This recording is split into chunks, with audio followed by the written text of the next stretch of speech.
Hello, everybody, and welcome to the Creation Entertainment Podcast. My name is Ryan T. Husk. Hi, I'm Kit Bowen. Welcome. Today, we've got a fantastic show for you. We've got part two of our co-CEO, Adam Malin's interview with Ronald D. Moore. We've got more of Ronald D. Moore, where they go super deep into Battlestar Galactica, as well as discussing Ron Moore's more recent projects, including Outlander, For All Mankind, etc. Oh, I love For All Mankind, by the way. Don't know if you've binged it or not. It's on Apple TV, Apple Plus, I should say. It's fantastic. I highly recommend it. So.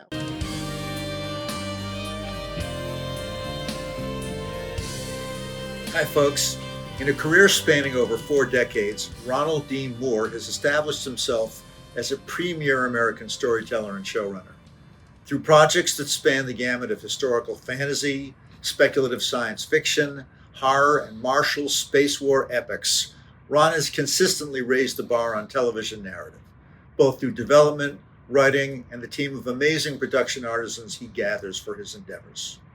Although also a film veteran, having co-authored 2 Star Trek movies, one of which is considered one of the finest in the canon, Ron has mainly used his medium of television to tell long arc tales that challenge our understanding of the human condition, sometimes delighting us, sometimes horrifying and terrifying us, but always entertaining us with the breadth of his narrative vision.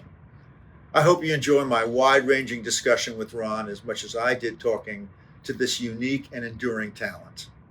I'm Adam Malin, and this is the Creation Entertainment Podcast interview. Battlestar Galactica, a favorite show of my own and fans around the world who still reunite, I'm proud to say, at least once a year at our own Battlestar event, which we do, that thank God in heaven you blessed. And you were at our first one last year, which was so great. But Battlestar Galactica, reimagining that show, because it was, mind you, the Battlestar pilot, the original Battlestar pilot back in whatever it was, the 70s, the 80s. 78, yeah. It wasn't bad. No. It was kind of imaginative. It was kind of imaginative, but I knew the show kind of went to seed, and then Galactica 80 was kind of a joke. Yeah. But reimagining it and what you did for that show was incredible. So we got to do a dive on Battlestar. So how did the whole redevelopment concept come your way, and how did you get associated with David Icke? Well, I'd known David from the work I had done on Good versus Evil, the show I consulted for on USA Network. And was a network executive at the time. So that's how he and I got to know each other. So years go by, and David got a producing deal at Universal. And he called me in like January, February of 2002 and said, "Hey, Ron, I'm over here at Universal. They're looking for someone to bring a new take on Battlestar Galactica, which is in the Universal Library. Would you be interested?" Wow. And I said, "Well, maybe. Let me think about it. I don't know." And I went out and got the pilot of Battlestar Galactica. I rented it at Blockbuster and watched it at home over a weekend. And you're right, It held up much better than I thought. Yeah. And I had not seen it since its original broadcast because it was only a 1-season show. And as a result, it was never syndicated, and even the episodes weren't really on VHS. Well, they had cut it up, right? They had cut it up when it aired on TV originally. It wasn't even shown in its full form, right? It was just. Yeah, there's some complicated story about because they released it as a feature film internationally, but a TV pilot in the States, and there are differences between the two, but I couldn't tell you exactly what they are. But when I watched that pilot.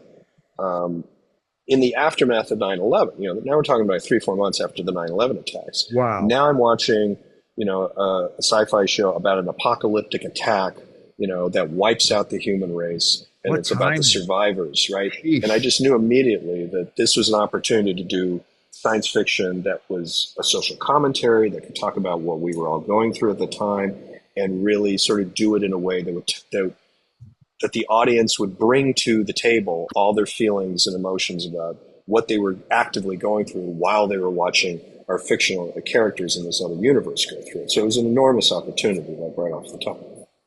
And that timing with September 11th is unbelievable. Now, Uh, had you had experience working up in Vancouver at this point? No. Everything I'd done before that had been in Los Angeles. Okay. Those are the days when most television was shot in Los Angeles. Trek was on the Paramount lot. Right. Roswell was on the Paramount lot. Carnival was shot in Valencia. I'd only worked in Southern California. But Vancouver was coming on strong, Yeah. and the decision to bring production up there was it just financial, or because they have that incredible fleet of technicians and creatives up there, or what?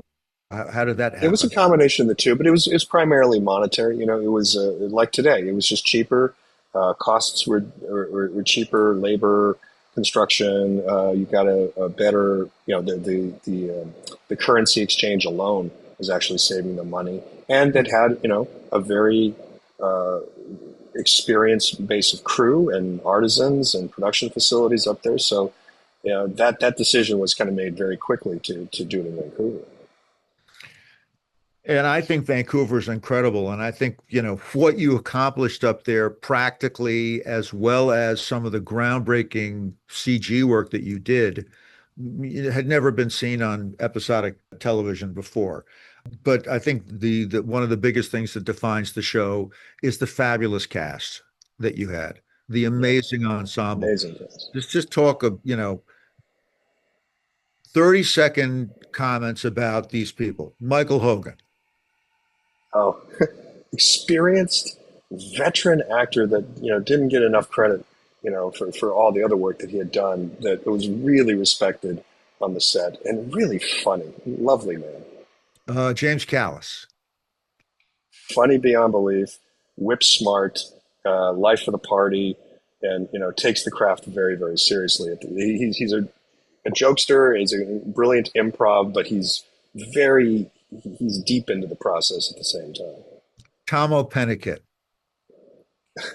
Salt of the earth, wonderful human being, big presence. He's the guy that walks into a bar and every head turns. Men and women are like, "Who's that?" It's just Tama walks in. Grace Park. Oh, lovely, sweet, you know, soulful. Really thinks about things. Her character really was very young and very early in her career, and so dedicated to doing good work and wanting to improve her craft like every day. Like was just really eager and really wanted to succeed. Tricia Helfer, Six. What an actress. What a character. Yeah, and amazing presence. Great. Trisha walks into a room, and people notice her immediately. Not just because she's so strikingly beautiful, but there's something about her presence. She walks in, and there's just this aura around her that is special and magical.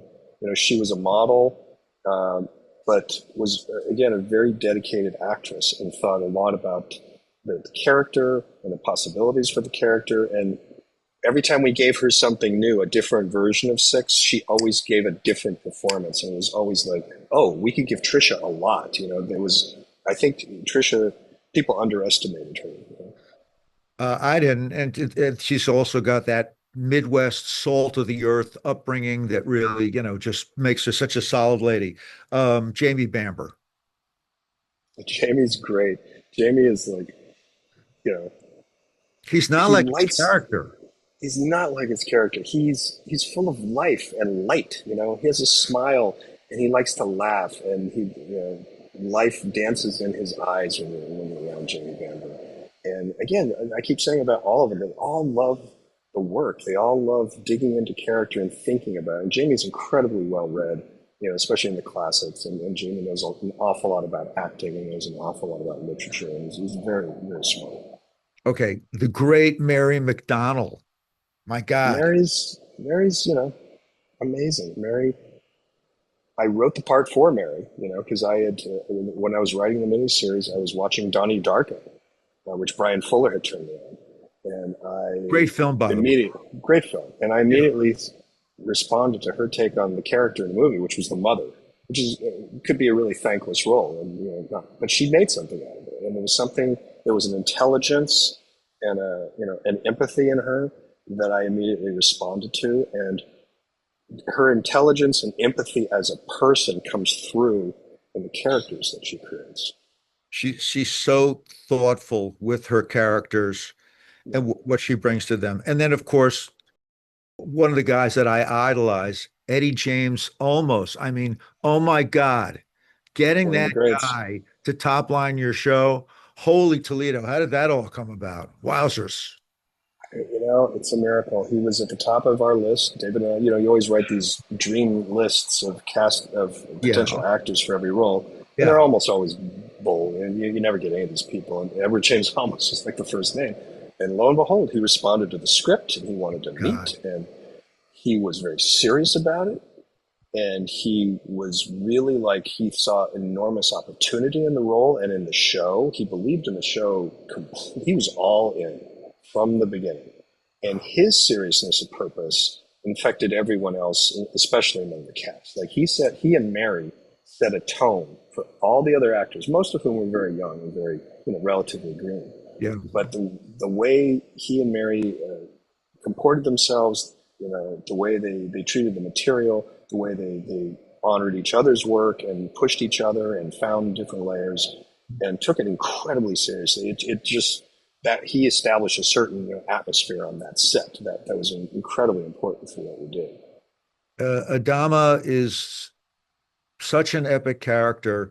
Edward's work on the show was so sensational. I can't thank him enough for what he brought to the show. He anchors the show. He's definitely the center of gravity of that show. I have a love affair with that man. Just talk a little bit about, I mean, the show's deep concept about AI, which is so timely today. AI, what constitutes consciousness? Does the rights and freedoms of AI, you explored that in these synthetic beings, you know, the idea of slavery, the resurrection ship, murdering, just blowing up the resurrection ship. These are deep ethical, evolutionary issues to grapple with. Just talk a little bit about that, because clearly you were foreseeing that would be a central issue of today. It was clearly where technology was taking us, and you know, we were building on work, you know, others had gone before us, like Blade Runner. You know, we were talking about some of these same issues, but they were things that we were interested in the writers' room. We had an amazing writing staff through those years, and we debated a lot of these issues among ourselves. What does it mean to be conscious? And the thing I kept bringing it back to was, what does it mean to be a person? You know, what does it mean to be a person? When you say something sentient or you say something has consciousness, is that the same as saying that it's a person? And then that became the central element, that the colonials at the outset could not accept the Cylons as people. You know, they look like people, they smell like people, they talk like people, they bleed, you know, all this, but they are synthetic and they have been programmed and they're artificial. So, are they people? And that was like the central dilemma. What is a person? You know, what does it mean to be a human being, really? But what does it mean to be a person? And when do you accept them? And when, you know, how does it change your view of the universe if you do accept them as a person? You know, it's a whole different thing. And we just liked challenging ourselves in the writers' room and challenging the characters and pushing the characters to make difficult decisions, and not always the right decisions, pushing them to make the wrong decisions for the wrong reasons sometimes, you know, because that's more human. And then we, in the writers' room, we were constantly challenging each other. How far can we push the show? What else can we do? What if we did it this way instead of that way? Amazing ethical dilemmas. Also, the show was spectacular in terms of its look and the incredible production work that you guys did. And just briefly to touch on, first of all, some of the crazy practical things that you guys did seemed pretty groundbreaking and big for the time.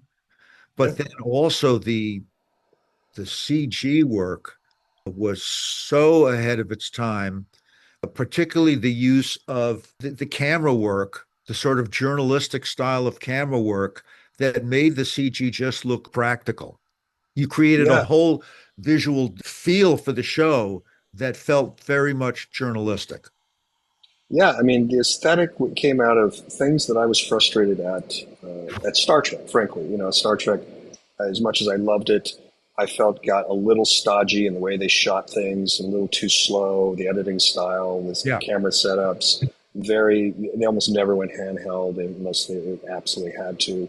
The way the spaceships moved were always like ocean liners, or aircraft, and they were just a very, stately visual aesthetic, which is fine. But I thought I wanted something different. I thought the audience was ready for something different. So I had this idea of doing a more documentary style, handheld, aggressively handheld, having difficulty finding the frame. There's I kept saying there's a real cameraman behind every shot, and that cameraman doesn't know where the Viper is going to go. So he has to follow it, and he's trying to focus, and he's snap zooming to things that he sees off in the distance.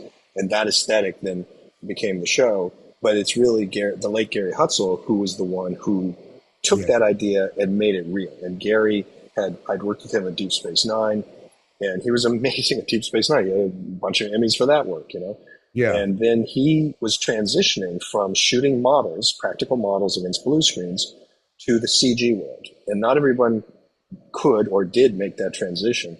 Gary made that transition and reinvented the entire visual language of visual effects work in that show.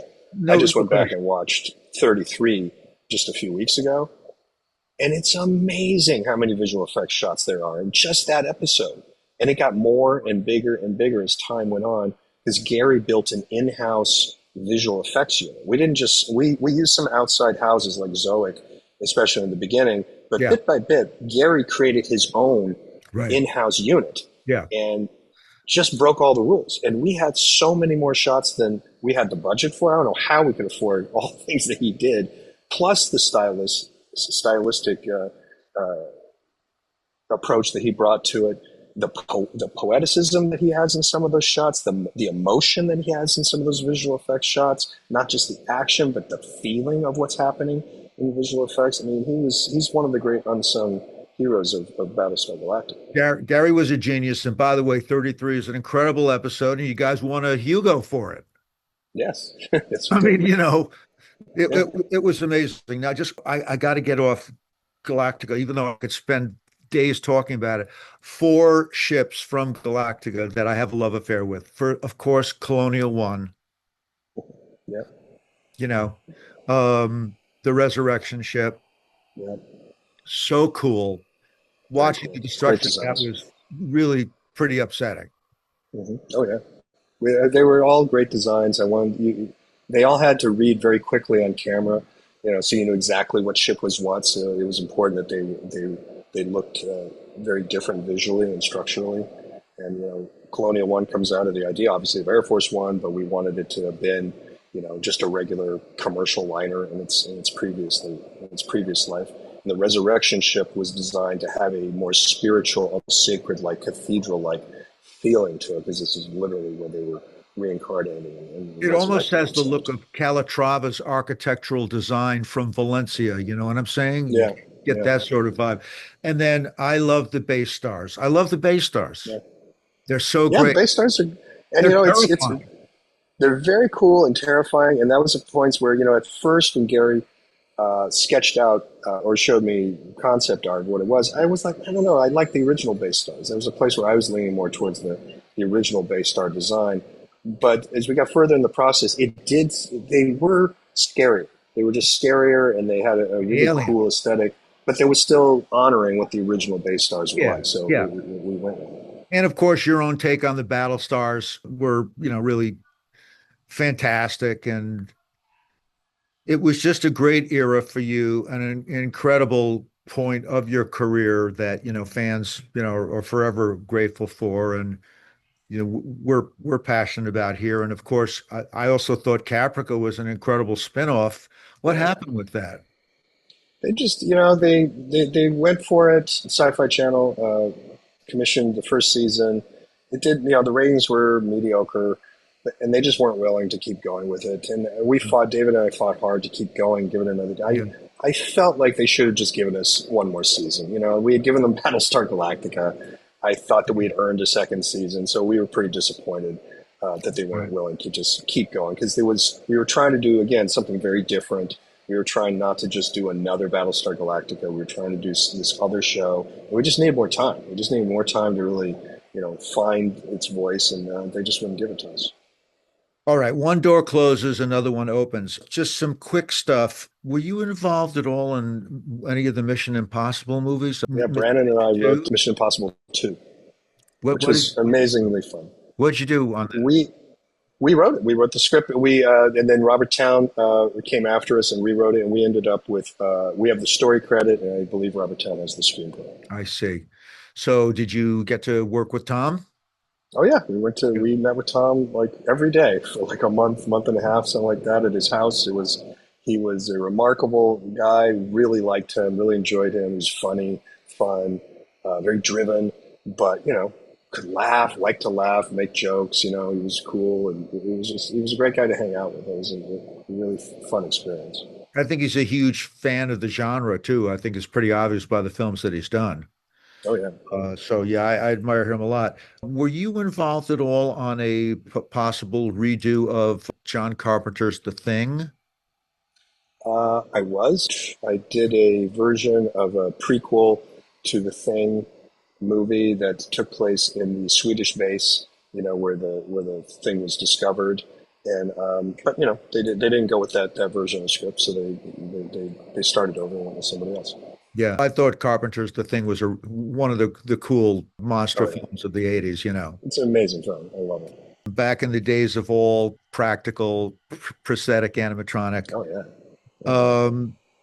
Dragon Riders of Pern, that project? Dragon Riders of Pern, yeah, I took a crack at that. I was still working on Roswell, pitched that to the WB because I'd read the books in college and thought there was a series in them. They bought it. We were going to produce a pilot.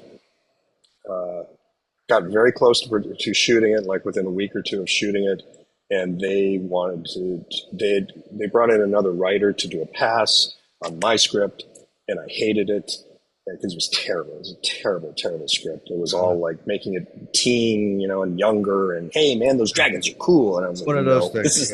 It's one of those things, and I refused to shoot it, and we had a big confrontation about it. Oh, boy.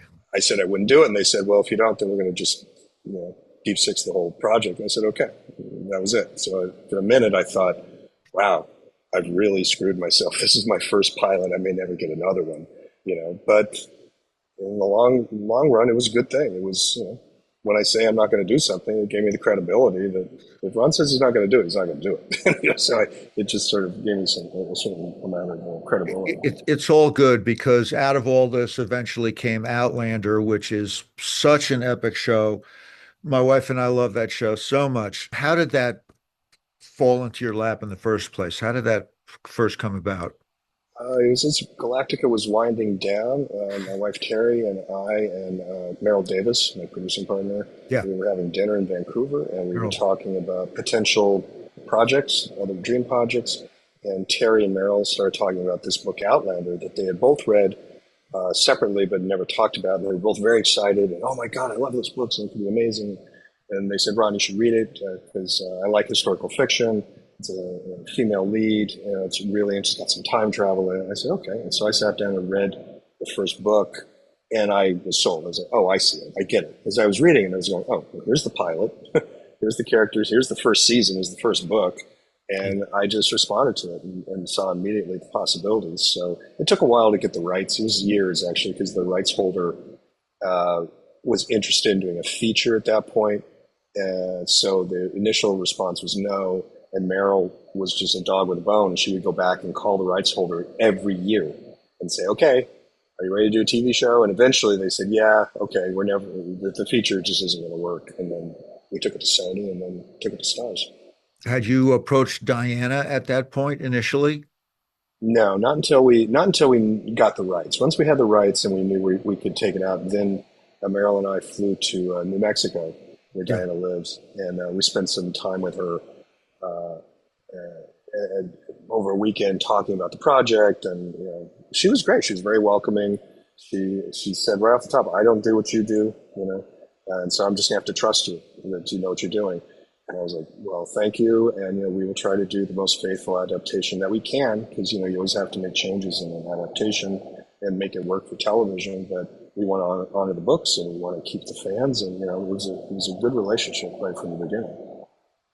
it was an opportunity for you to, as you said, get into historical drama, which I mean is so fantastic, much less that particular period, which is late 18th century Scotland and then United States. I mean, what an incredible period to do stories around. It was like doing it on an alien planet, you know. I mean, I didn't know anything about 18th century Scotland. Most of the, American audience doesn't know anything about 18th century Scotland. So there was a lot of like fun to be had and just talking about how life was and what the politics of the time were and religious mores and and conflicts among characters and levels of technology and medicine. And it was just a fascinating project. And so, I mean, I have a few things to ask about the show. First of all, Lallybroch is the family seat. Is it Jamie's family seat? Right. And so, bringing it back in modern day, I thought had a lot of resonance. Seeing it in the modern day, it having lasted all of that time, but and then Brianna and Roger returning there just felt like kind of ghostly and amazing. Yeah, it was great, and that was again drawn from the books. Those characters went back and forth through time in the books, and we had a great physical exterior location for Lallybroch that was already in a modern. There are houses right next door to Lallybroch that you can't see most of the time because of the way we shoot it. But there's roads and tractors and all that, and so then it was easy, kind of somewhat easy to make it the modern day version of Lallybroch as well. So let's talk a bit about Catriona, who's such an incredible actress. First of all, just sort of your broad thoughts about her incredible talent. Katrina, she embodied the central character, the central traits of the character that I thought were important from the book and for the script, which was, I always said, she has to be intelligent. She has to be really smart because we have to see her thinking a lot. There's a lot of internal decision that she's made, that the character's making as she's working through these problems. The audience knows that she's a woman from the 20th century. No one else does. So she has to be intuitively smart. And you have to read that like Canon. And had to have a strength and a force of personality that went with it. And Kat had both of those things on camera right from the get-go. And I think the character's decision to reject her husband, to leave Frank and be with Jamie, much less, going back in time, are fairly radical kind of relationship issues to explore, on a show. Yeah, and one of the things that was important, I thought, in that first season was you had to understand why it was a struggle for her. That why she was going to leave Frank for Jamie. So we took the time to build a relationship with him in the pilot, and then we did a whole episode where we go back and we're with Frank, who's still in the 20th century, and being with him because we had to, Jamie is such a dashing, heroic. He's the king of men, as we always said in the writers' room. He's this fantasy figure. Why wouldn't you go with him? You had to understand that there was a struggle, that there was a reason why she wanted to get back to Christ, and you had to have the audience buy into that. That the character is actually torn. The character is actually struggling with her love for her husband and this man that she's just met and who's her soulmate. And so we spent some time and effort to really sort of make that work.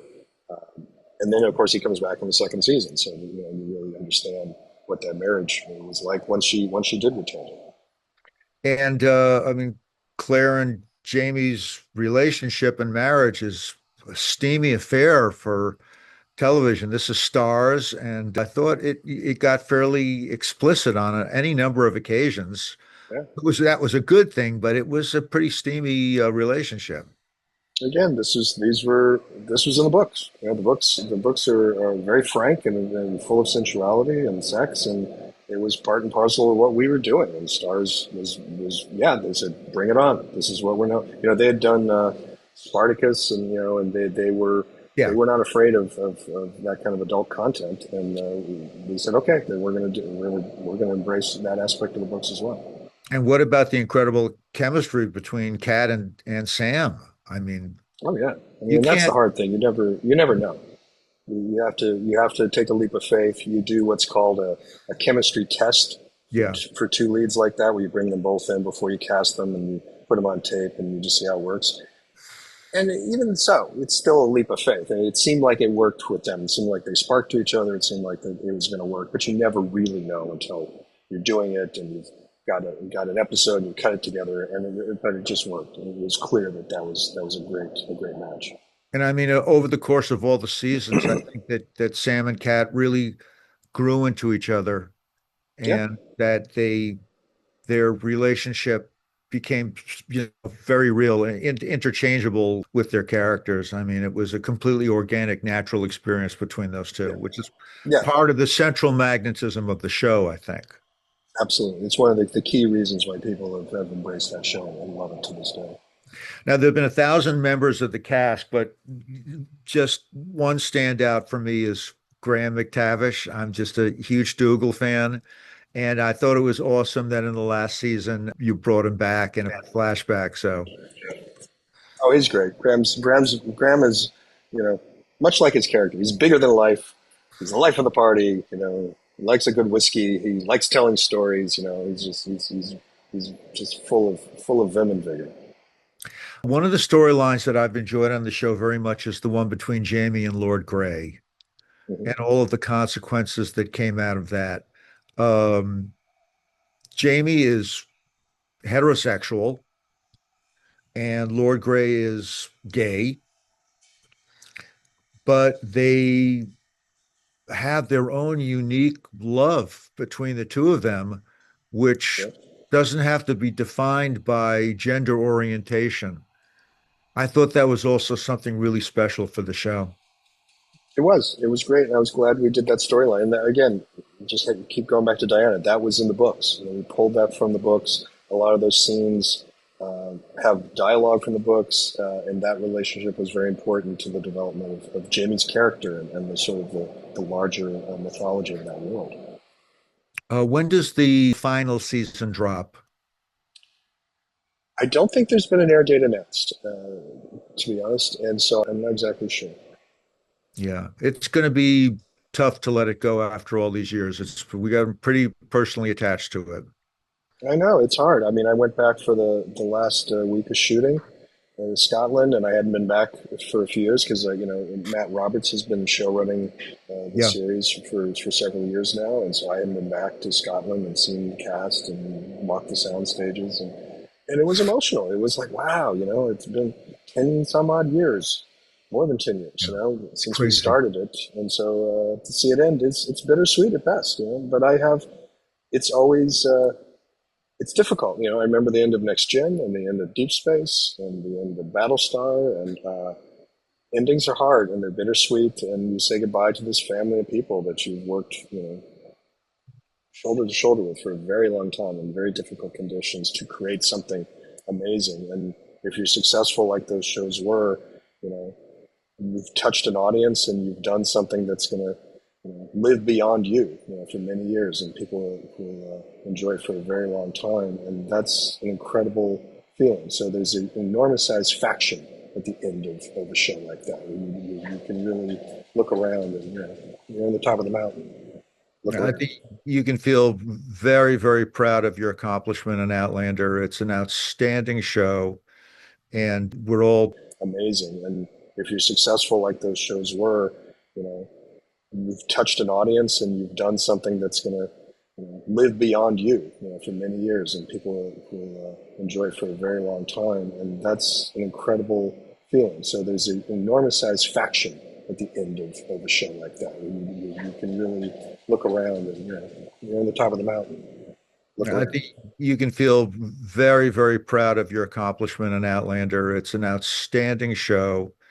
And we're all, waiting anxiously for the final season to drop. Whenever that finally does come, we'll be watching it and doing a deep dive on it. So looking forward to that very much. In the meantime, have been working now for several seasons on a wonderful show for Apple TV, For All Mankind. Yeah. So let's Great talk a little show. bit about that show and how did that first come about? That came actually. There's one of the co-presidents of Apple TV Plus, Zach Van Amber, used to be the head of Sony Television when we were doing Outlander, and so that's how I knew him very well. And during those years, Zach and I had a casual conversation where Zach said, when I was growing up, I remember when Skylab fell out of orbit, and there's a whole national story about Skylab burning up in the atmosphere, and he was fascinated with that tale and NASA. in the 70s and the 80s. And Zach said, wouldn't it be cool to do a show that's like Mad Men, but it's set at NASA in the 70s? And I was like, oh, that is kind of an interesting idea. And we never talked about it again, just one of those. So years pass. Then he's tapped to go over to leave Sony and run Apple TV Plus with Jamie Ehrlich. And Zach calls me up soon thereafter and to come over and meet and let's talk about things we could do together. And he said, you remember that NASA show about doing Mad Men in the 70s? And said, what about that? And I said, oh, yeah, let me go think about that. And so I went off and thought about it. And as cool as that show could be, because you can do that show. You can do a show that's just set at NASA in 1976 or whatever. You know, That's kind of been done a little bit in the films already, though, right? A little bit, you know, but you could get deeper into the characters and the culture and the atmosphere, like Mad Men did for the advertising world, Yeah. right? You could really just sink in. But as someone who's a fan of the space program, especially growing up, the story of NASA in the 70s is kind of depressing because it's just the budget gets cut back and cut and cut and cut. We're not going to keep going to the moon. We're not going to Mars. You know, Skylab is a one-off thing, and we're going to get the space shuttle, which is great and amazing. But let's face it, the space shuttle was just a truck. You know, it's just a truck to take things to orbit about. Yeah. And I went back to Zach and said, what if we did an alternate history show about the space program that we didn't get?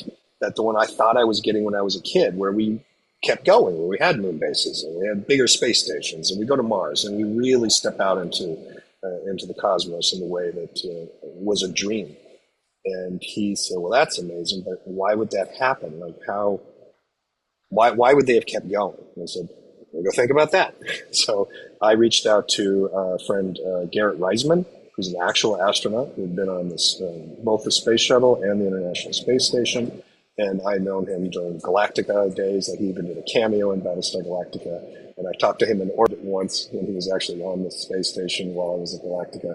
And I had lunch with him and told him I had this problem, you know, and he was working with SpaceX at the time as a flight director. And we had lunch in the commissary. And I said, well, you know, why would they have kept going? What possible? Because I knew he was a big fan of the space program. I knew a historian of it. He knew a lot of it.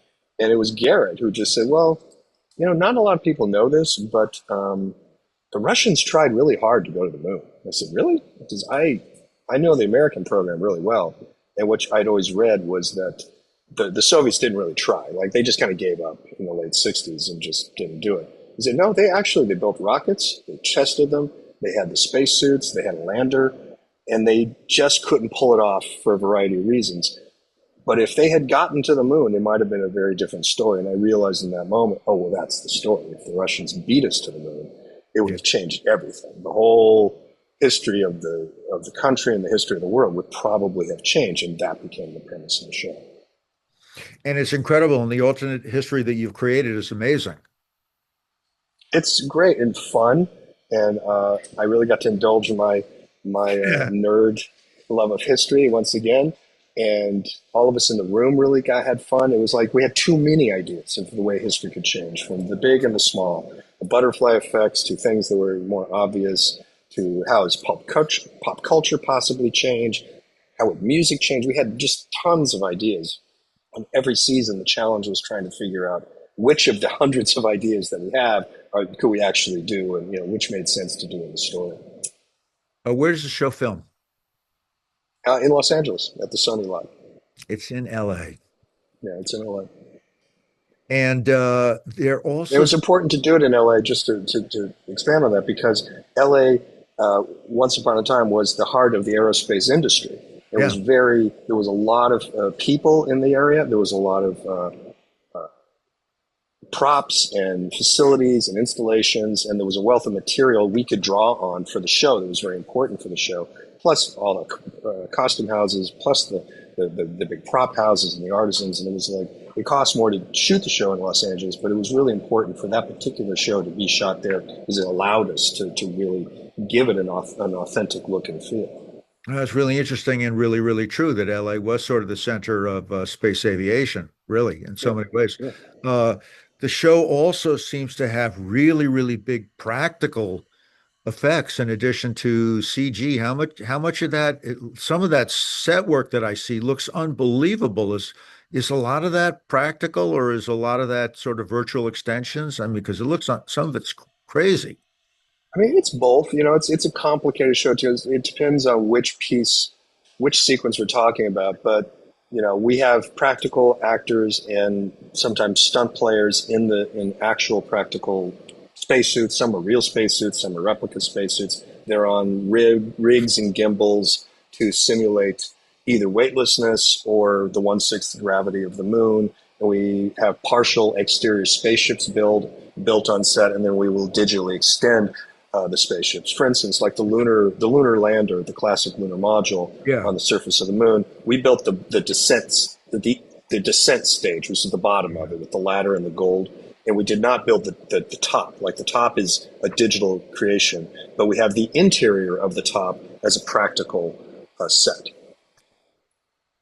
It's a handsome looking show. The cast is amazing. And you have you any idea how much longer you can go on it? We've got at least one more season coming, right? Yeah, and we're hopeful to get another. And you know, we're hopeful, you know, to broaden the universe. We're doing there's a spin-off series called Star City that takes the story from the Russian point of view. That tells the story of the cosmonauts, you know, what they were doing in this alternate universe. And that's a fascinating world that's not at all like NASA. You know, you're dealing with the KGB suddenly. The KGB has listening devices everywhere. People can get killed if you say the wrong thing or go to the gulag. There's a lot of political machinations and with real teeth behind it in the Soviet Union. It's a police state. It's a whole different thing. And yet they're doing these amazing, feats. And it's based, again, in the reality of what the Russian program really was like in the late 60s, early 70s, which was incredible. When you dig into it, their cosmonauts were in vehicles that boggle the mind when you compare them to, like, you know, what the American program was. And you can see some of the rivet heads on the exteriors of these vehicles. They're not, the technology is way behind NASA. You know, NASA's, people talk about how the fact that the Apollo capsule's computer has less computing power than your average calculator, much less your smartphone. The Russians have even less than that. It's really analog stuff and mechanical stuff. And they went up there and just really took enormous risks. And, you know, many of them died and they got no publicity. People didn't talk about it. When the Apollo 1 fire happened and we lost 3 astronauts, it was a national huge story, or Challenger or Columbia. These are moments when the country like stopped and went, oh my God. Not in the Soviet Union. It was just like, lost some cosmonauts last week, and they might not even announce it in the newspaper. Right. It was like a secret. It was a whole different culture then. It's a communist country, so and it's more of a totalitarian regime, so they can do what they want when they want to. That's right. Would Star City be on Apple TV or? Yes. I take it then it's in at least or is it actually in production at this point? It's in production. I don't believe they've announced the air date schedule, but I could be. Wow. I'm usually wrong about those things. Oh, fantastic! We'll look forward to it. So we don't.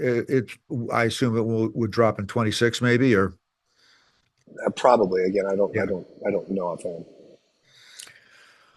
All right, we're coming to the end. The one other thing I wanted to talk with you about was your project God of War, which is an eagerly awaited project based on $1 billion video franchise. What can you kind of tell us about the project, its inception, where you're at on it now? This is going to be for Amazon or?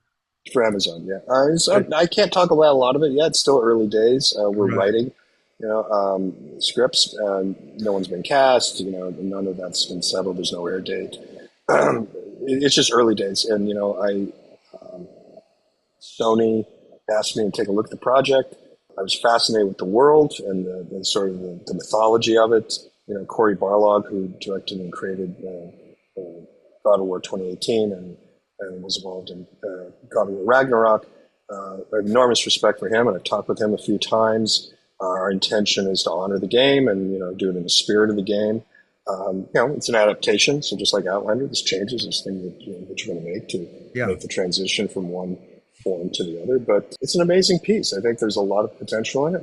I think it's going to be fun. I'm really looking forward to it. Yeah, me too. I think it could be a great project for you. It wouldn't be a movie. It would be episodic. Oh, no. Yeah, it's a series. Yeah. Yeah, series. Yeah. The last question. Anything with Star Wars at some point? No, not at the moment. I mean, had conversations when I was on a deal at Disney a few years back, and had conversations with the folks at Lucasfilm who were wonderful and amazing, and really, Kathleen Kennedy and company over there were really fun to talk to, but never had a chance to really to develop anything or do something with them. But you never say never. I mean, it'd be fun to do that at some point in the future. I You worked know, with George Lucas and some writers on the Star Wars Underworld project that didn't happen. And that was an amazing. I mean, that was so much fun. Was going to Skywalker Ranch and breaking stories with George, in a big boardroom, wow. and we wrote like 50 some scripts for that series, and that was really an amazing adventure. And so it'd be great to do it again and do one that actually got made. Yeah.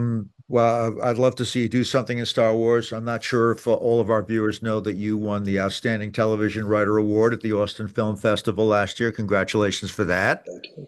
Thank you. Um, it's an endlessly prolific career that seems to show no sign of slowing down. So uh, please don't retire anytime soon. I have no intention. I hope you're right. I hope it just keep going.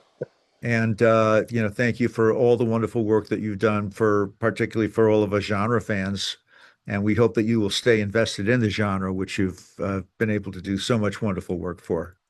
I really appreciate that. I appreciate your support down through the years, and I've always had an enormous amount of fun doing creation conventions literally across the country.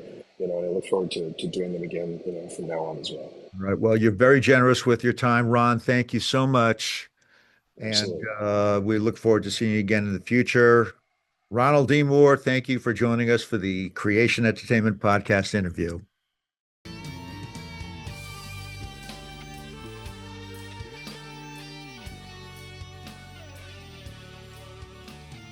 Hi, folks. I'm Adam Malin. Welcome to the Creation Entertainment Cinema Squad. We have a very distinguished panel with us here today. We've first of all got Larry Nemecek, noted Star Trek authority. Hey, Larry.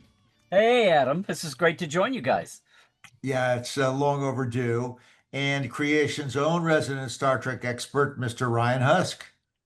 Hey guys, I'm just honored to be in the same call as Creation CEO Adam Malin and Dr. Trek Larry Nemecek. This is going to be fun. He is Dr. Trek.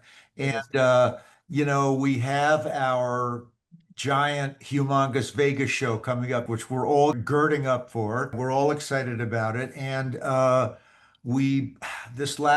couple of weeks ago, stumbled onto a fantastic episode of Strange New Worlds, Wedding Bell Blues, which we got very excited about and suddenly realized that this was tying together 59 years worth of continuity. And so we had that lightning bulb moment and said, oh my God, let's get some of our Star Trek experts together and talk about the incredible Trelane and his odyssey from the original series Star Trek episode, The Squire of Gothos, through the saga of the Q and Next Generation, and now on to Strange New Worlds. And we're going to try and wrap all that continuity up and together in conclusions that we've been able to make based upon all of that. But I thought we would start this dialogue by doing kind of a semi-deep dive back on Squire of Gothos, if you boys are ready. Mm-hmm. Two of us of a certain age were around the time that came out. I certainly was. I can't speak for Larry. Ryan, you weren't even conceived. I was very young. I was a rerun baby, Adam. Okay. I was Very an good. after-school Star Trek kid. So. I was there when it aired the first time, and I mean, I loved it. First of all, Larry, what can you tell us about William Campbell, the guy, such an incredible character, Trelane, but what about the actor, William Campbell? The thing I remember in hindsight now about William Campbell was there was a time in the 90s after he may have been still acting from his age, but when he got into first of all, look at his IMDb. Was a character actor in the best way. He's Trelane here going comedy and then, very, very dark, killer drama when he goes there with Trelane. But then the next season he's playing Koloth, the comedic Klingon on Trouble with Tribbles. But Right. he was doing everything for years. But what I really think about now in hindsight is, and he was a great friend to Gene's personally. Gene Roddenberry. But you remember those charity conventions he did in, I think they were called Fantasticon in the Yes, I know Bill 90s? Campbell had a series of charity events. Yes, for the actors' home, and they did those for 3 or 4 years, and of course, all the actors would come over and do it for free because it was a charity going to everything went to the actors' home, and he did those, I think, as long as he was able. Didn't Bill actually end up in the actor's home ultimately? I'm not sure about that, but I know that Carolyn Kelly, DeForest Kelly's wife, was Mhm. there for a few years, and it's a great institution, which I assume is still going. I hope it's still going. But yes, Bill Campbell was also in The Trouble with Tribbles, which is incredible. And this character of Trelane is amazing, and it's all kind of starts from the scripting. Can you tell us anything about the writer of the episode, Paul Schneider? Well, Paul Schneider had done not not in depth, but Paul Schneider first off had sold Balance of Terror, which would have been enough. The introduction of the Romulans and the whole submarine battle. Wow, that's an incredible episode with Mark Leonard. Yeah. So that would have been enough for anybody. But then I think since he was hot, he came back, and apparently he wasn't as confident about this because of the comedy, and he didn't know if he could blend the comedy as well.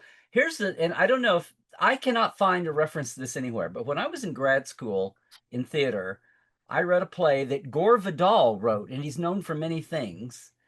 He wrote a play that was a satire, and I know if I say this title, everyone's going to think of another person, but he wrote a play that was on Broadway called Visit to a Small Planet. And if you're of a certain age, you immediately think of the goofy Jerry Lewis vehicle. Yeah. And I was shocked when I read this to see that it has, like, they Jerry Lewis'd it up for the movie. The original play, now stop me if you've heard this before, was about an American family. It's the Cold War 50s. And this guy's a newscaster that does a home, kind of like Paul Harvey. He does a newscast from home. And in his backyard one night, there's a big light, and this alien crashes, and he pops out, and he's wearing a Civil War general's outfit.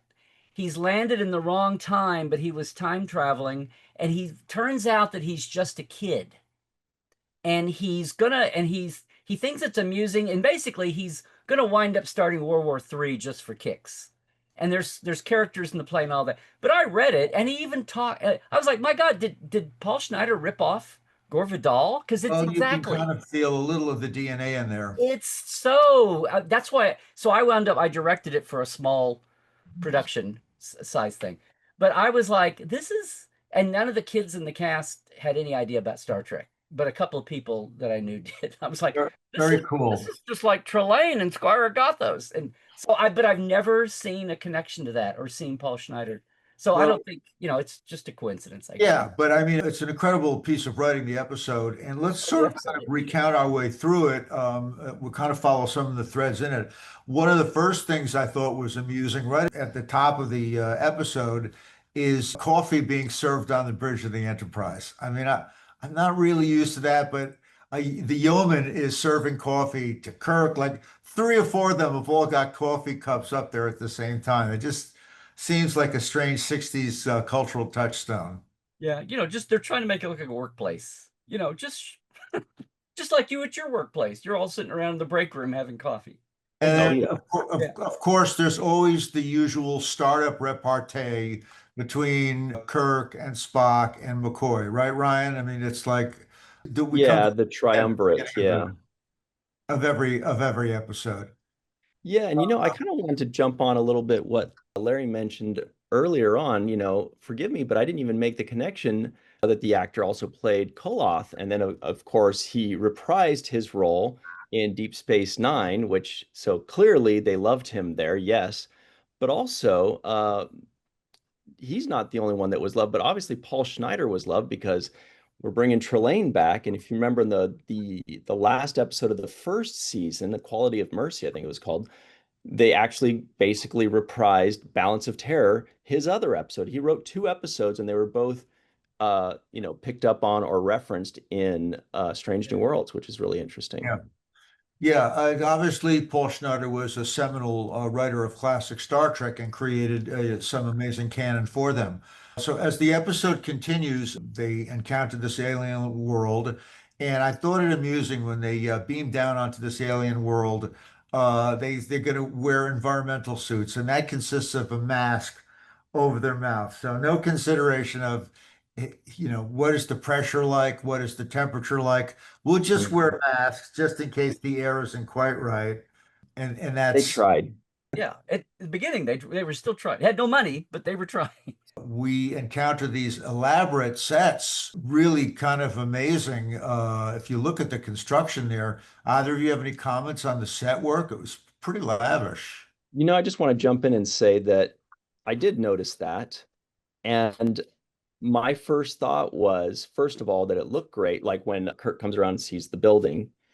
But my first thought was it was really a shame that they built these big, beautiful, what I consider to be like historical artifacts now, and that they would just tear it down on Friday night. You know what I mean? Like that should be in a museum somewhere, just even the wall right there. So that was my thinking on it was I don't know why I don't feel that way as much with newer Star Trek, maybe because I feel like they have a bigger budget or because more of it's digitized or maybe it's newer. But when I see some of these sets, especially this one, that was my first thought was, what a shame that they had to tear that thing down right after they shot it. One thing that's funny as you're starting to kind of move through these chambers is lo and behold, what's sitting up on the side of the room, then the salt sucker from M113. I don't know if you saw that or not. Oh, we saw it, yeah.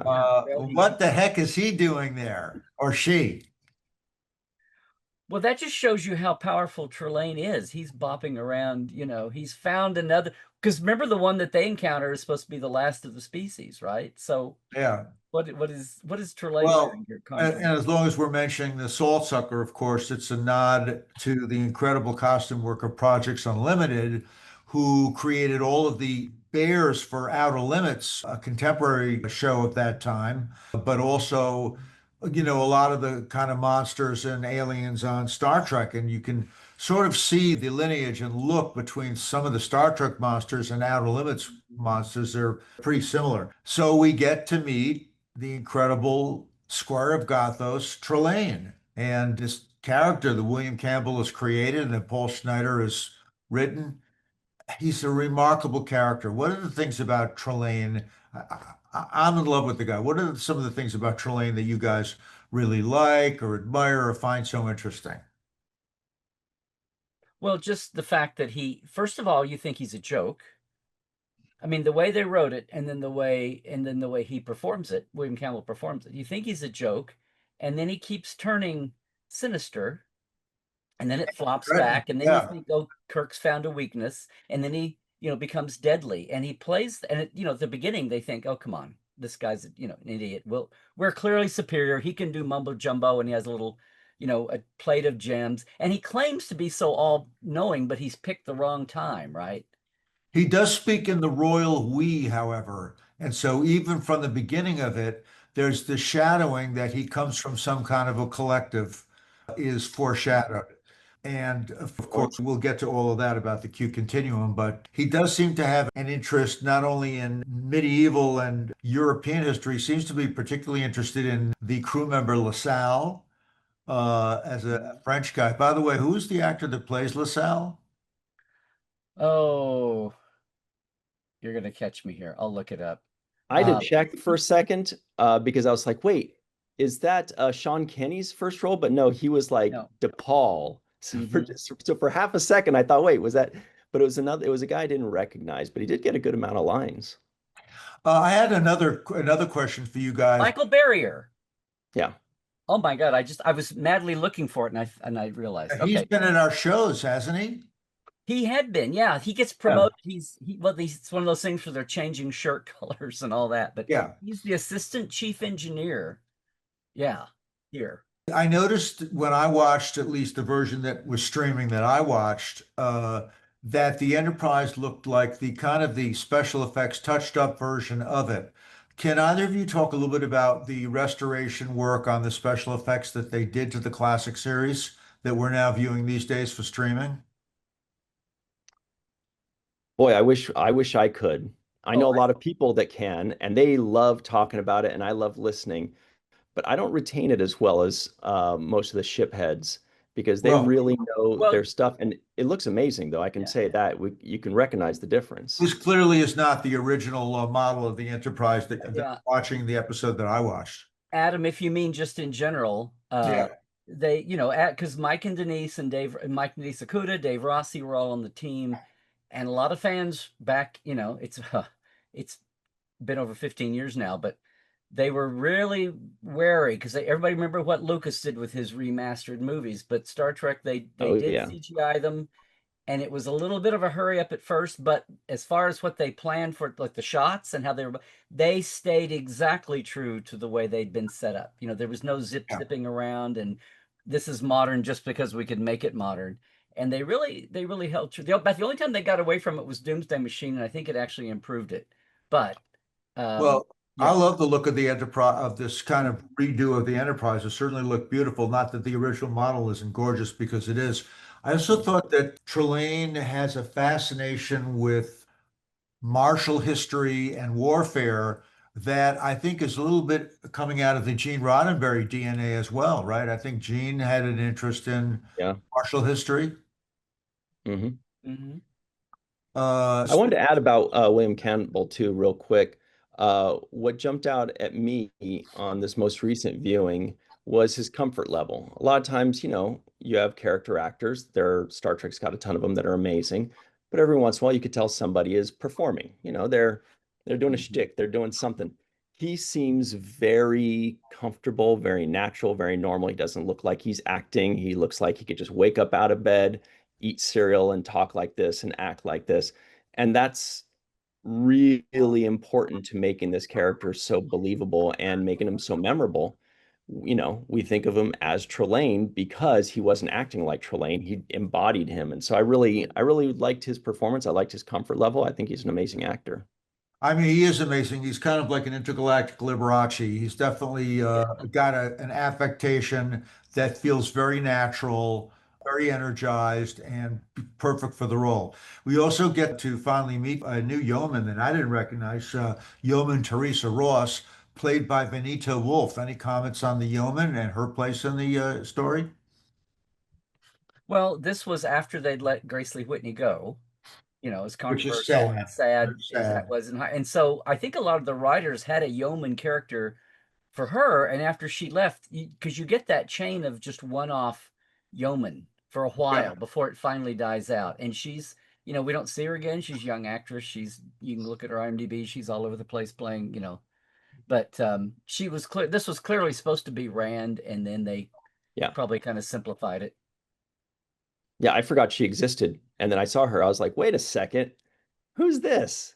But yeah, it must have just been obviously, like you said, that it probably in the script said Yeoman Rand. It probably said her name, and they're like, well, we don't have her anymore. So And then later in the episode, they actually put her into this gorgeous dress gown, as well as the many costumes that Trelane wears.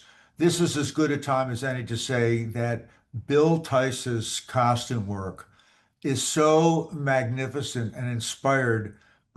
It's, Smithsonian Museum level quality. Yeah, I no think argument here. what's amazing is they've done now that we've got the internet and people can Google things. They've found the other times when that Trelane's jacket that we love so much and they emulated on Strange New Worlds, Right. like differently, was a jacket that was worn. I think Mike Nesbitt wore it later on the Monk. I mean, like, I think the castle sets and the costumes, this was almost to show that as much as it feels like it's got scope, they were able to pull off the back lot, in a lot of ways.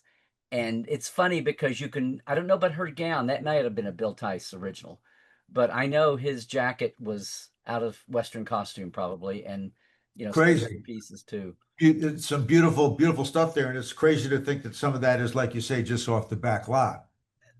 I also liked Spock always has got some kind of a philosophical rant in most episodes that he goes into, and he does kind of put down Trelane by telling him that he objects to intellect without discipline and power Best without constructive purpose. best line of the episode, I think, actually. It's a line Really for our like it. times, I'd say. Yeah.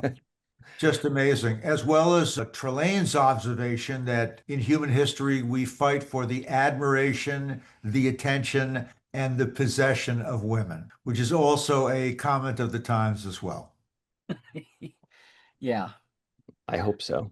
I I think hope it that stays whole there. thing about the globe, and he says he's trying to be Napoleonic and he's misjudged. Now, you can get into a canon thing about he said, what is he says, 900 years, 700 years that he's aiming for, Yeah, which yeah. doesn't work either way, but still, that's like an early clue that he's not infallible, you know? Yeah, He can yes. do simple subtraction. For the fans that are not sure exactly what we're alluding to, I guess Trelane pulls out a historical period of Yeah. Earth to recreate, to bring you humans into, based Yeah. upon his observations, based upon the number of light years that it took for that to reach him. He Yeah. thinks Kirk and his crew are all from the Napoleonic era, which makes no sense because they wouldn't have been in, starships wouldn't have been that. But that again, I think that's showing you an early clue about, how he has his limits here. He may not be so. Can I assume that both of you are pretty familiar with the classic Star Trek blooper reels? Mm-hmm. No. Well, I certainly Mildly familiar. Yeah, Larry, I'm sure do. There's that wonderful scene where Trelane says to Kirk, "Are you challenging me to a duel in a certain affectation way?" And then Kirk says, "Yes, if you have the courage," but answers in a very funny way in the bloopers. Yeah, if you have the courage. Yes, if you have the courage. He unconsciously was kind of mimicking the Trelane affectation. It's this hysterical blooper that we've been laughing at for 58 years or so. And then they have the moment right after that where it's I say D, it's McCoy, Uhura, and Yeoman Ross is still in her gown. Yeah. And I don't know if it had to have been something different, but something happened, and D says something under his breath, like show off or something else. Yeah. And they both kind of crack up and laugh, but they cut, Bob Justman cut it together to be right after that. So it's all, yeah. One of the great privileges and honors of our career was our friendship with Gene Roddenberry. And we stumbled into it honestly, and he was unbelievably kind and, mentoring and loving and supportive of us. I mean, I love the guy to death forever. But one day he calls me up. He says, "Adam, I've got something for you." And I'm like, "Okay, great, Gene. What have you got?" And he sends over a 16 millimeter copy of his own Star Trek blooper reels. Wow. And I said, "This is unbelievable. What is this?" He says, "Well, this is one of my copies of the blooper reels. I want you to have it and you can show it at the conventions." Wow. That was like, I mean, I had seen it a couple of times at the early Star Trek conventions of the 70s. But, to have Gene Roddenberry give you a copy of his personal blooper reels to show at your shows was pretty well much about as good as it got. So Because he guarded those, Adam, as you He know. did. I know. And even on the Trek files, we've had gone into the archives and seen there's tons of letters like college kids or college, all these fans have said, "We're having this event and we're legit, and can we please borrow the blooper reels?" And they would always be told, "No, no, no, no, no." Yeah, So it was pretty amazing. Yeah. After a Let me while, ask you guys on the subject of the blooper reel. So what you were saying was there was Kirk who couldn't help himself, or Shatner, from imitating Trelane. But I want to see if there's a blooper reel of everybody that can't help themselves but imitate Kirk. That exists. not that I know of, but Shatner, does any number of things. Bill does any number of things for the camera to goof off. Oh yeah. You're hysterical. There are just a lot of really, really funny references in there. We're going to have to show that again at the show for this is we're coming into the third or fourth generation of Star Trek fans that don't even know what we're talking about. But I mean, the classic cast had any number of bloopers that they filmed, some of which were total accidents and some of which were them kind of goofing off, that are really remarkable historically, that are still worth watching. We'll have to show that at the show. I did want to mention an actual mistake or blooper, or maybe it was intended in the episode, but Uhura mentions Space Fleet Command. What the heck is Yes. it? Starfleet Command. Why is it Space Fleet Command? Is that a mistake or? they hadn't settled on it yet. They were still there's different words they use. It wasn't until I think when Gene Coon came in and he kind of settled on Starfleet and United Federation of Planets. Oh, interesting. They would use random terms that you got it, like Space Command or Fleet Command or Earth Central but yeah, those early shows, they would use different terms. Larry, since you alluded to Gene Coon, we hear his name mentioned a lot. Can you tell us a little something about him? Oh, he was former Marine, fought in Korea, came back, had a really chiseled sense of satire and comedy and drama, and wrote a couple of novels, and then had a long TV career, was a one-off writer, but thankfully came in and kind of saved Gene's butt. John D.F. Black was in those days, now they have writers' rooms, and the writers' rooms now, there's more writers than there are slots in the season. And even in the 80s and 90s, there'd be 8 or 9 guys, women on a writer's room. In the 60s and 50s, there'd be like the showrunner and maybe one writer to help with continuity, but everything was freelance. And so Gene was the second assistant to Gene, but since Gene was bogging down on his script writing and Star Trek was so hard to produce, Gene Coon was like the guy that saved Gene's butt that way, and Bob Justman's nerves to get the shows done on time. But also Gene Coon gave us the Klingons, gave us the Prime Directive, gave us the terms for, so much stuff that we think, the McCoy Spock, banter, all of that is Gene Coon. Amazing. So, a little later to the episode, Kirk has managed to antagonize Trelane sufficiently that Trelane snaps his fingers. Of course, the snap is something that we come to see from the Q people as well, which is another thing. But he snaps, and it's a British court scene. It's the court scene. And then that, of course, got me thinking, well, Encounter at Farpoint, exactly. John Delancey Q, it's a court scene with Picard. And I'm saying, well, that certainly, when they're first introducing the Q and Q himself, John Delancey, and that whole concept of the Q continuum, surely they're thinking back to that court scene from Squire of Gothos, no? Must be. Maybe. The weird thing about this whole Trelane's people and the Q is that Paul Schneider did the script for Trelane, for Squire of Gothos.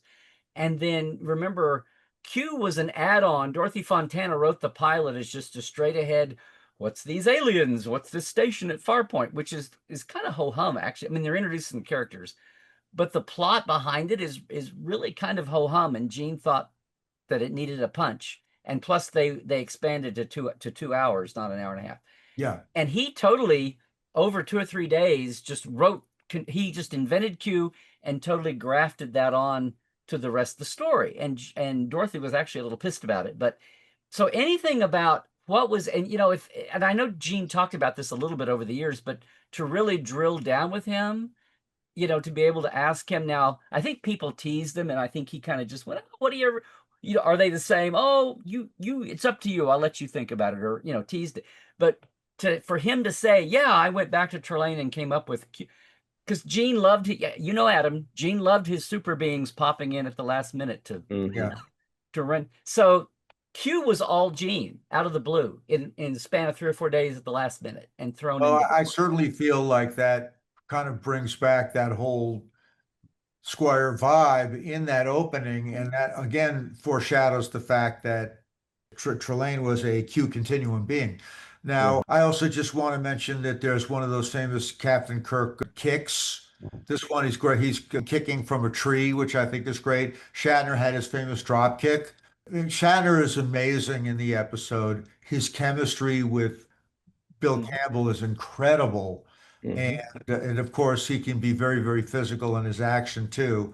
But what I really want to say about that is that there's this music stab that always comes when Kirk gets physical. It just brings me back to Sandy Courage, Alexander Courage, and his amazing classic Star Trek scores, which had certain famous themes that come back over and over again at the right time in the show. Any comments on Sandy Courage? Because I just am in love with the work that the guy did.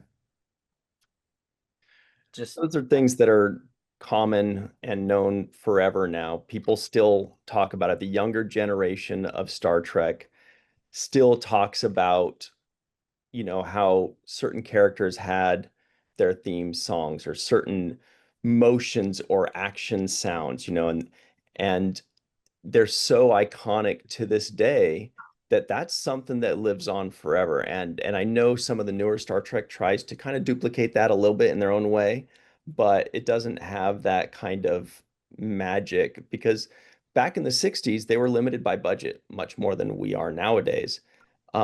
But they turned that into a positive, is what it seems like. They really they created something that, like I said, to this day people are still talking about. And so, that's you can't ask for anything more than that as a creator. And Nami, Strange New World's wonderful Yeah, composer, Nami Melamed, she grabs some pieces of Yeah. does it. Sandy Courage motifs and uses them at the right spots on the show too, which I think is a wonderful homage and tribute to Sandy Courage's work. So we're going to be wrapping up talking about Squire, but of course we get to the point where finally the energy clouds show up. It's mom and dad. It feels like an episode of Leave It to Beaver all of a sudden. And they admonish him, and we recognize that there is some kind of a collective of non-corporeal beings. And this also, I think, dovetails very well much into the idea that it's a Q continuum. So again, all in all, I think if for those of you fans that haven't watched it recently, especially if you've just watched Wedding Bell Blues from Strange New Worlds, go back and watch The Squire of Gothos. I think it'll really Yeah. inform the through line of the evolution of the Q continuum character concepts. And of course, Trelane himself when he shows up. Now, in Wedding Bell Blues, is he mentioned by name at any time? No. We just all figure it out. They Yeah. don't call him Trelane, but we do manage to figure that out. So let's get right into doing a deconstruction of Wedding Bell Blues, which is the second episode of the third season. Such a fantastic episode, written by Christian Bayer and David Reed. Any preliminary comments on Kristen and David, who are so talented? Well, of course, Kirsten is the novelist that wrote the Voyager books. And Right. when Brian Fuller first sat down to create a writer's room for Discovery, he Yeah. pulled her in, which was kind of unprecedented, to Mhm. be on the staff, not just occasionally, but on the staff. And she was kind of the in-house canon brain for as much as she could, and as the years went by, I think she had more clout. Yeah. Like, don't blame everything in the first season you don't like on Kirsten. But she's managed to be involved with all the series since then, and Yeah. usually gets one script a year, I think. And anytime you see her involved, it's going to be a really good mix of the drama and also have some, not just, I don't mean like surface, like member berries they talk about and, but actually dig into the universe and use the Star Trek universe in a good way. Yeah, she creates well-rounded scripts because Yeah. she knows the content so well. It's an incredible script, and it kind of opens with poor Spock, Ethan Peck, whom we love, awaiting the return of Christine Chapel from her fellowship and getting dance lessons from Lon. Don't you think that Ethan and Christina have incredible chemistry, guys? They do, and it's so clear and obvious, and it radiates from the screen that we're like, all right, let's just fast forward, guys. We know what's going to happen. I love it. I think it's amazing. I think the two of them are supremely talented actors, and I think supremely talented actors always want an excuse to do more scenes together. And I think that their chemistry on camera is going to make that happen for them. I think they're going to end up being a couple, at least in some situation, right? Yeah, and I'm We hoping got it's going there. to create So some kind of. I'm trying to keep up with what's what, but I think, yeah, we've seen that another step down that road.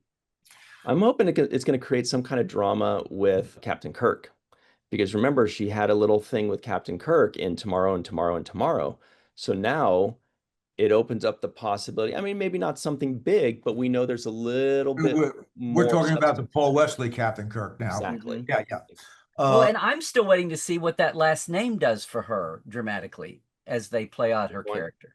Right. So Nooning Singh. the great Jess Bush, Christine Chapel, returns, and she's got somebody in tow with her, Dr. Corby, played by actor Cillian O'Sullivan. Okay, guys, let's just dig down on Corby a little bit because we remember him from classic Star Trek too. Larry, what have you got? Oh, yes. Every time the people who complained about all the legacy characters at the beginning a little bit, I said, look, Umbinga goes away and comes back in some way. Chapel goes away and comes back, and you can play with all kinds of things. And we know that's because of Corby in her case. I mean, What a So Little Girl's Made Of is like one of the great original series episodes. right. Correct me if I'm wrong, but Ted Cassidy, the guy that played Yes. Church, is in that episode. Ruck the android, right. Yeah, right. For those of you fans that haven't seen that classic Star Trek episodes, Corby is a legacy character. He's a medical archaeologist who is fated to be critically injured, and his consciousness transferred into an android body in that original episode, and it becomes a tragic love affair for Christine Chapel. Right. So he's disappeared, and she's come aboard Enterprise to supposedly she's come aboard. We've already seen her in Naked Time, and the episodes are out of order a little bit, but basically she says, I've come aboard to help to use the starship, and hopefully I'll come across him. I'll help track him down. And boy, does she ever. But it's just amazing how they've managed to weave that continuity into Strange New Worlds in such an effective manner. Anyway, I guess they're all gathered for Federation Centennial Days. We're going to talk about star dates in a couple of minutes because that's something. But the gang's all there. First of all, we have Samuel Kirk. Who doesn't love Dan Jeannot? Love that dude. And poor Spock he's thinking that Christine is back, to renew their affair with full ardor. And of course, there is a strong human side to Spock, which quickly becomes evident. But he's kind of like blocked by this new guy, and he's sitting at the bar drinking. Is it Saurian brandy, whiskey? I don't know what he's drinking at the bar, guys. Do we? Oh, I didn't take a note on the color. Sorry, Adam. Aldebaran whiskey. It was green. It was Aldebaran. We know that. Does Saurian brandy have a color, or? I think Isn't it golden? I thought it was golden. I love the Saurian brandy bottle. Oh, sure. Bottle is so great. We used to see that at the dealer's room all the time. Anyway, he's sitting there drowning his sorrows when a mysterious bartender, played by the great Rhys Darby, appears before him. Any comments on Rhys Darby from anybody? If you had to find someone to inhabit, William Campbell's legacy there, he's got it. He's got it. And I think he can turn on that comedic. He doesn't do it until the end, really. But I can be foppish right now, but I can, kill you with in a moment's notice, I mean, it's just such a great role for him, and such a great using of the character. And immediately we know that something's weird because there's a reflection, and you can see that the bartender's got Vulcan ears, and Spock alludes to that. But then when we look at him, he's got normal ears. So already it's like, oh, well, wait a second. Anyway, he offers that special drink to Spock. Spock goes to bed. When he awakens, Christine is in bed with him. What the heck is going on? It's a little confusing, but I guess it sort of seems like a wish fulfillment. And they are approaching their wedding date. So it's like Spock's dream come true. Now we know something is just not right, or have we missed a whole piece of continuity that between the station break and now? And Stardate 2251. Larry and or Ryan, help me deconstruct the mathematics of the Stardate. Okay, they quote Stardate 2251. What is it? Well, I can tell you this, that Larry and I have actually had specific conversations about this when I was trying to figure out the Cisco day. And I had it down so perfectly. And I checked with Larry, and he gave it his seal of approval, which makes it canon to me. Yes. And this was 2 years ago, and I've since forgotten. I'm sorry. Go on, Larry. Ryan, you were good, because there's a huge difference between the next generation Stardates, which did make sense, and the original series, which were all over the place. Well, 2251 sounds like a real date. What? 2251 sounds like a real date. That's what, but it's the year is 2261 because it's the centennial of the Federation. so the Stardate, remember the original series, the Stardate's just, there's no rhyme or reason, and Gene would come up with this, well, you have to, what warp are you at, and what's the density of local space, and because they just had a date that would go along a little bit, but even then they would show things out of order. So it just can just be a wacky. They don't really keep continuity to it. It can just be anything. Strange. I mean, the JJ movies tried to come up with a thing about the day of our Gregorian calendar year was like it's the 232nd day of the year, and that was Don't even but get Strange New doesn't do that. Don't get me started with the J.J. Abrams movies, alternate, the multiverse. Yeah, it just makes my head spin. Okay. I'm just saying there's no rhyme but to me, it's almost like it drives me crazy with their star dates on Strange New, but that's exactly the way the original series was. So it's an homage. All right, that's fine. Confusion. All of a sudden, the character who is Trelane is now the wedding planner, which is fantastic. And he looks normal to everybody, except that when we look at his reflection on his pad, we see an Andorian. So I guess they see him as an Andorian, even though we, the viewer, see him as a human. Pike says something about who'd have thought an Andorian would be a wedding planner. But right. Yeah. That's just funny. And well, Jeff Combs could be a wedding planner. I think, he's got sartorial fashion, but poor Corby is now Spock's best man, and it's getting stranger and stranger. And then Trelane serves these bad hors d'oeuvres that are horrible. Spock doesn't like them. He snaps his fingers, and they turn into this Vulcan Pocklore. Do we know what Pocklore is? I think it's new. Yeah, that was new to me. Yeah, so we don't know exactly. And then he has these horrible flowers that are all screwed up, and that he snaps his fingers and those come back to life. I feel like he's becoming ever more effeminate, just that wonderful kind of prancing around quality. It's so fantastic. Very foppish. Fop is a good word. And then in the midst of all this, Corby is realizing that his reality has changed. And he starts reciting this love poem that he wrote to Christine, to Spock. Bam! Spock just smacks him out, which is very, very intense. Very human. Very human. But then what that does is it kind of triggers Spock's memory. And so now, both Corby and Spock realize that they're in some kind of a movie or setup that's not their real reality.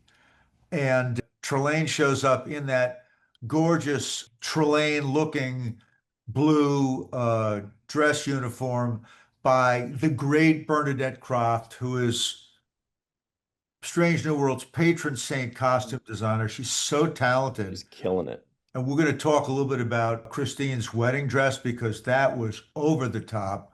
But yeah, I mean, Bernadette, wherever you are, your work is gorgeous. And I also feel, again, great homage to, well, I thought it was Bill Tice, or maybe it was a great homage to Western Costume or whoever made that costume originally, but it's got all the beautiful, it's the navy blue and the gold brocade, and it's a great homage to that. And then Scotty shows up. And by the way, how great is Martin Quinn? How great is it having Scotty back? He's going to be a star. Yes. I think that the rest of the cast already knows he's a star because they shot this with him 2 years ago, and they just finished shooting season 4. So they're waiting for the rest of us to catch up, but we're slowly picking up on the fact that he's going to be very well loved. He's going to be very well received, I think. And I don't think anybody was sad to see Scotty's return. I know I was very happy about it.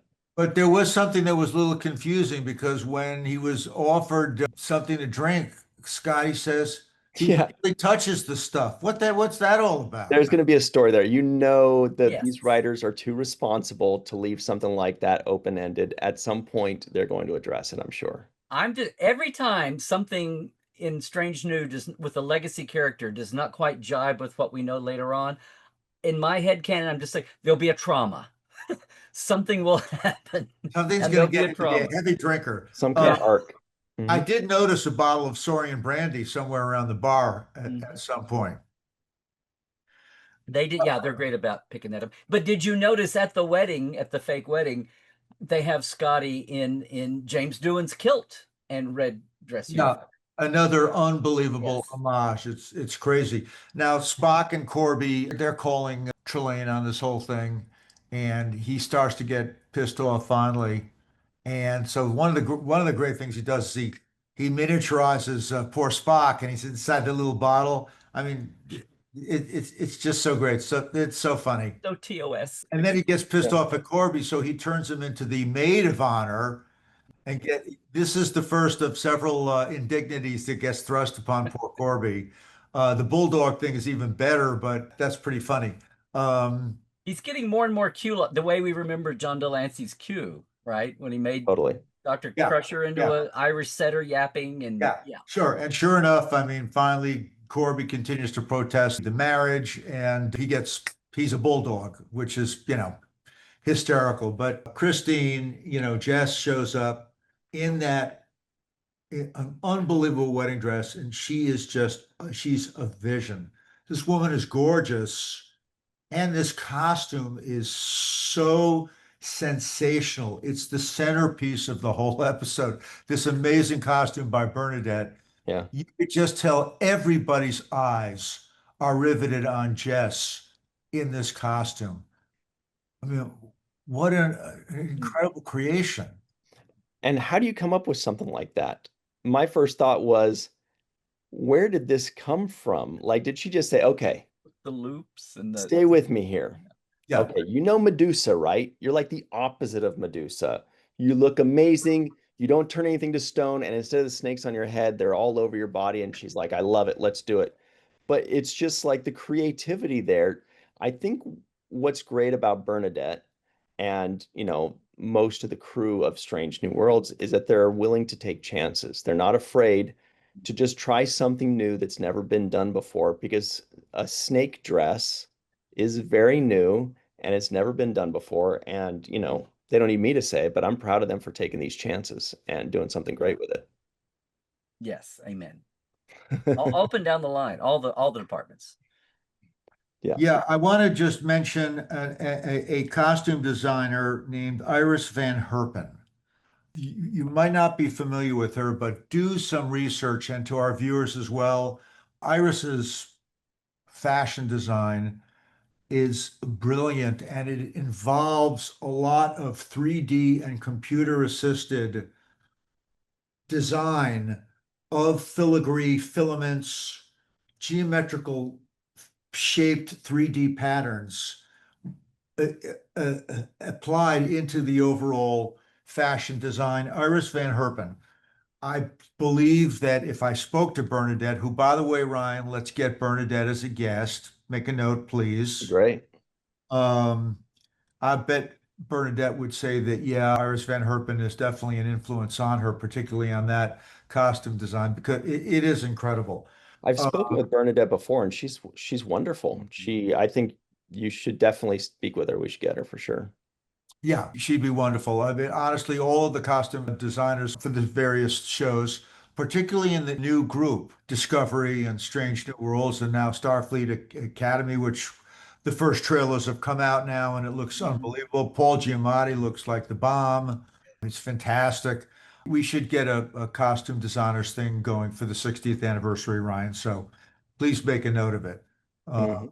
Those of you that don't know, Ryan spearheads our talent campaign and booking for the Vegas show and does a brilliant job. So I bow down to you, Ryan, for the amazing work that you Yes. do there. We spend all year on that. Mhm. Anyway, Christine in the middle of the vows remembers too. So now the whole thing is just coming down around Trelane's head. So I mean, Reese goes into this fantastic tirade, just tearing through all the wedding guests. He's screaming at them, and he's making fun of the way, somebody's dressed, and he's just about to bring the whole house of cards down when Deus Ex Machina, Mhm.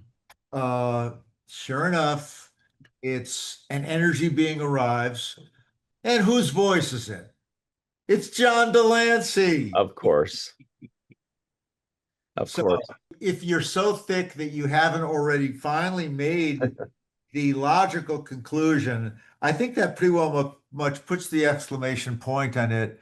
Clearly, Yes. this person is Trelane, and that Trelane was a member of the Q continuum. I rest my case. It only took me 59 years to figure it out. Although, can I put out a couple nitpicks that I have as a Star Yeah. Trek fan? Yeah, Because this is what we do. Yeah, Number one, when Q says he's only, what did he say, 700 years old or 900 years old? yeah. My first thought there was, Oh, wait a second. I think it's 7,000 or 8,000 years old. yeah, it was Yeah. something, but it was Yeah. a number. And I thought, well, I feel like the Q, they're just kind of, they live forever. But that's okay. I'm not mad at that. But we've seen births, so they do have true, new they do come individuals up. that start But at then they some don't point. So. measure time in the same way we do. Remember, humans are so linear, John Delancey says, as Q. But then the other one is Trelane got a lot of his power from some mirror machine. Going back to, well, don't forget though that when Kirk phasered that mirror, and by the way, I did call that out too because I'm sure you they did. they don't need technology. The Q don't need technology. But I think that when they wrote that episode, they might not even have written the end of the episode yet, and or the idea was that maybe in some way machines augment the non-corporeal being's powers. But even after the mirror was destroyed, Trelane was still able to make his whole planet uh, get in a cat and mouse with the Enterprise. So And you can always, it's inconsistent though, right? It's yeah, but you can inconsistent. always explain it away in universe as, well, this was just part of Trelane's game that he was playing. You can Yeah. always do that. You can say anything. So in universe, it always works fine when it comes to things like Q and Trelane. What about in the Gods episode of classic Star Trek? But who mourns for Adonis? Who mourns Yes. for Adonis? Yeah. They blast the temple, and all of his power is lost. Mhm. So I think that there's an obsession in classic Trek Yeah. that technology can deliver godlike powers. Mhm. But I think that the whole Q continuum thing is that these non-corporeal beings have godlike powers and they don't need technology to deliver that mind over matter ability. Kind of like the Krell from Forbidden Planet. Another K. Well, what tangled some people up was it's funny to hear, to listen, and there have been some interviews out with Kirsten and David now, and Akiva talking about this too, that we're not being coy. That's what we meant to. Yes, we meant to tie up the Trelane, which is the minute, Adam, you remember the minute Farpoint aired, people saw Q and went, well, that's Trelane. Right. I mean, the night it aired, it was out that way. Yeah. And then it was just kind of, but we were all And infatuated it's with been John going Delancey. on for 40 years past that. And then Peter David, it wasn't canon, it was a licensed book, but he had Q squared, and he really dived into that and made it book canon or beta canon, I guess. Yeah. And so now here's Akiva Goldsman saying, yes, we did, but we didn't mention the names because we wanted to keep it kind of like the Ferengi on Enterprise. We didn't mention names, so it would be fresh for Kirk and Spock the way we remember it from Squire of Gothos. It's fantastic. And that's kind of the point of this whole episode that we've done together, guys. And it's been so much fun, is just the fact that it's a 59-year odyssey of trying to figure out who this character is and tying him into not only the original series, but the canon that runs all the way through so many generations of Star Trek. It's amazing. I did notice that Trelane mentioned that it annoyed him that Corby was digging around on his world. Does that infer that that is the Q homeworld? Larry, give us your answer. I think yes. I fell off my chair when because at first that's just the planet that he and I said say Jess, he and Chapel have met on, and they have the romantic, and that's where they fall for each other. Right. And then at the very end, out of the blue, he says, "Oh, that's what he did when he was digging around on the old homeworld." And I was like, "Wait, Vadia 9 was the." And maybe not now, but before they were non-corporeal, but when they were just grubby mortals like us, that was their homeworld. So there's actually a little bit of new canon for the whole Q continuum. Fascinating. Anyway, I guess they're Vadians. with his dad showing up, and bad boy, the whole thing is wrapped up neat in a bow, and he bids tally ho just Yes. Right. Trelane did 59 years earlier, which is fantastic. And I think the ghost of William Campbell is looking down, smiling, and such a beloved character, such a beloved actor. It's kind of wonderful to see the character reprised in such a fantastic manner. Yeah, Reese Darby really did him justice, I think. And then just finally, I always love a good coda on an episode. And by the way, they didn't have to do that thing at the very end with the Gorn, inside of her mind, that whole thing. But I just would have gone out on the coda. You've got that fabulous four-arm bartender. That's, Oh, the three-armed Edosion. The Edosion, yes. they're very, very handy with all those different things. And then poor Spock is sitting over in the corner, depressed. And not that I'm feeling too worried about him because he's got a lot of game. I don't think he's going to have a Be problem fine. in the romance department when it gets down to it. And of course, we have to end with Wham's Jitterbug because it's just that, that kind of an episode. Any last thoughts? We're going to put a pin on it, boys, but any last thoughts about the episode and the I'll give you legacy? my last.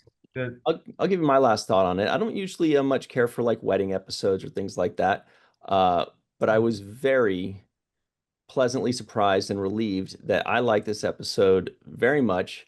I consider it to be either number one or number two most rewatchable episode so far in Strange New Worlds, and that is, I think, the calling card for Star Trek. That's why it's had its rebirth, is because of its rewatchability. People were able to watch it and over and over and over again for decades, and that's why Strange New Worlds is doing so well. You can take an episode, season 3, episode 2, season 1, episode 9, just pluck them right out and watch them anytime. You don't have to worry about it.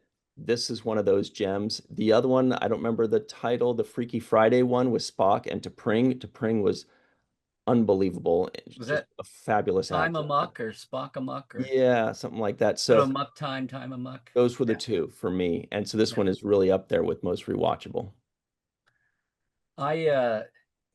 This one has cemented something for me. People who are, and I get it. People love their Star Trek and they love canon and they love the character, especially the legacy character, especially Spock. And people who were so upset about Spock looking so emotional in these earlier seasons of Strange New Worlds.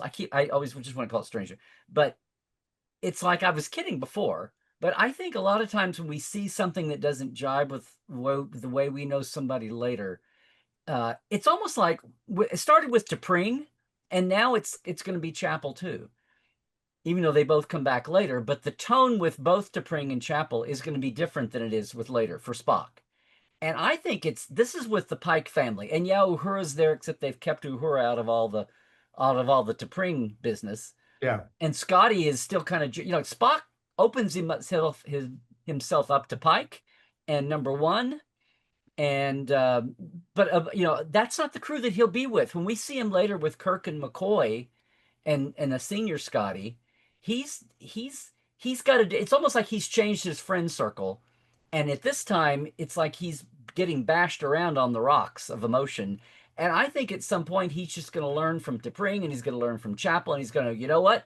I'm going to go full bore Vulcan here, stoic.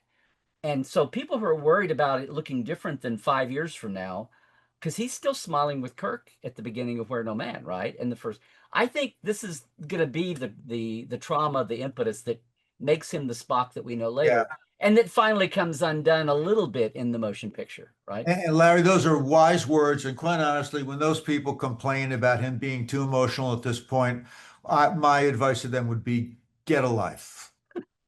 Anyway, Well, get a life and hold on. it's been a pleasure and honor once again, Larry. Larry, you have a website or a show that people can go to check. Yeah. Well, everything is LarryNemecek.com, my Portal 47 background service for fans and all that. But we do the Trek Files for Roddenberry, 13 seasons now as a podcast. And I have my live show on Tuesdays. And when there's fresh Trek, I do a review show called Dr. Trek's Second Opinion. So that's all there on my YouTube Everybody channel. should keep their eyes on that for Larry. He's a beloved perennial resource for Star Trek fans and also been a perennial wonderful guest of ours at our show for a certain number of years, many years, Larry, and many more. And about to notch another one.